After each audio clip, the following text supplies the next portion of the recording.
Election کے بعد اس بار Adiala jail کے قیدی 804 عمران کی سمت میں بھی تبدیلی محسوس ہوئی ہے۔ کم از کم اپنے 4 میں سے 2 سیاسی مخالفین جن کے بارے میں خان صاحب ایک زمانے میں خاصے حد تک آمیز ریمارکس دیتے رہے ہیں، ان سے نہ صرف بات چیت کا دروازہ کھولا بلکہ انہوں نے ان میں سے ایک سینئر سیاستدان محمود خان اچکزئی کو اپنا صدارتی امیدوار نامزد کیا۔ اگر عمران خان پیپلز پارٹی سے حکومت سازی کے مذاکرات کا دروازہ بھی کھول لیتے تو شاید اب کی بار مسلم لیگ نون حکومت نہ بنا پاتی۔ آخر کب تک یہ سیاستدان سلیکٹر کے ہاتھوں ہی بیعت کر کے سلیکٹڈ ہونا چاہتے ہیں؟ ان خیالات کا اظہار سینئر صحافی مظہر عباس نے اپنے کالم میں کیا ہے۔ وہ لکھتے ہیں کہ یہ سیاسی حقیقت ہے کہ نواز شریف اور ان کے بھائی شہباز شریف کو سیاست میں بھٹو کا سحر ختم کرنے کے لیے لایا گیا تھا۔ وہ جنرل ضیاء اور جنرل جیلانی کے سیاسی وارث تھے جن کا محور وہ پنجاب تھا جو اس وقت تک بھٹو کا دیوانہ تھا۔ 10 اپریل 1986 کو بے نظیر طویل جلا وطنی ختم کر کے لاہور واپس آئیں تو ایئرپورٹ سے مینار پاکستان تک سر ہی سر تھے۔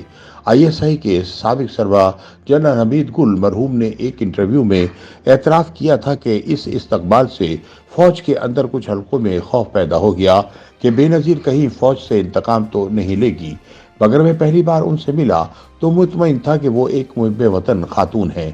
اب یہ الگ بات ہے کہ اس سب کے باوجود اسلامی جمہوری اتحاد بنایا گیا۔ بی بی کا راستہ روکنے کے لیے شریفوں کو استعمال کیا گیا۔ اس نے ایک نئی سیاسی کشمکش کو جنم دیا جس میں لسانی رنگ بھی نظر آیا۔ جب نعرہ لگا جاگ پنجابی جاگ، اس میں شدت آتی گئی۔ اصغر خان جیسے کیس سامنے آئے، پھر جب خود میاں نواز شریف کے خلاف اس طرح کی سازشیں ہوئیں اور بے نظیر استعمال ہوئیں تو سیاست نے ایک اور سمت لے لی، مگر دونوں کے اندر یہ سوچ اس وقت اجاگر ہوئی جب 2002 میں جنرل پرویز مشرف نے بے نظیر بھٹو اور نواز شریف دونوں کو جمہوری عمل سے باہر کر دیا اور انتخابات میں حصہ نہ لینے دیا۔ مظہر عباس بتاتے ہیں کہ 2008 سے 2006 تک شریفوں اور بی بی نے مذاکرات کے بعد ایک تاریخی میثاق جمہوریت پر معاہدہ کیا جو MRD کا تسلسل تھا۔ کاش یہ 1988 میں ہو جاتا۔ دوسری طرف عمران خان یہ سمجھ بیٹھے تھے کہ بی بی اور شریف کو سسٹم سے باہر کر کے ان کے ہاتھ مضبوط کیے جائیں گے، مگر جب وہ مشرف کے دربار میں پہنچے تو وہاں چودھریوں کو دیکھ کر انہیں احساس ہوا کہ ان کی سمت درست نہیں تھی۔ وہ مشرف مخالف تحریک کا حصہ بن گئے۔ 2007 میں جب بی بی اور پرویز مشرف میں NRO ہوا تو عمران، نواز شریف اور قاضی حسین احمد مرحوم ایک اتحاد کا حصہ تھے۔ 2008 سے 2024 تک سیاسی جماعتوں نے اپنی سمت کئی بار تبدیل کی، ایک دوسرے کے خلاف سخت زبان اور موقف اپنایا، مگر مذاکرات کا رستہ کھلا رکھا۔ عمران خان اس ضمن میں شاید کچھ آگے چلے گئے، تاہم انہوں نے اپنے آپ کو اور اپنی جماعت کو ایک سیاسی حقیقت ثابت کیا۔ مظہر عباس کے مطابق 2024 کا الیکشن ایک ریفرنڈم تھا، وہ ایک رد عمل ہے ان پالیسیوں کا جو پچھلے 1.5 سال سے رہیں۔ اس کو مثبت انداز میں دیکھنے کی ضرورت ہے کہ کسی کو زور زبردستی قید میں ڈال کر سزا اور نااہل کر کے بھی فیصلہ آپ کے خلاف آ سکتا ہے۔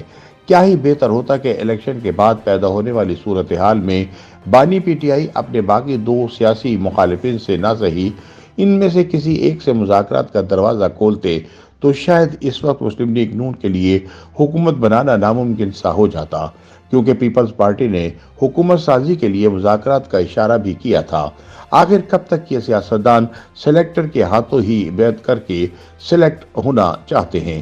بھٹو سے نواز شریف تک اور چودھریوں سے عمران خان تک سیاست اب بھی اگر اپنی سیاسی سمت کا تعین نہیں کر پا رہی تو اس ریاست میں نہ ووٹ کو عزت مل سکے گی اور نہ جمہوریت بہترین انتقام ثابت ہو سکے گی، اور اس سیاسی کشمکش میں جمہور کا نظام سے اعتبار ختم ہو جائے گا۔ یہی آج کا سب سے بڑا چیلنج ہے۔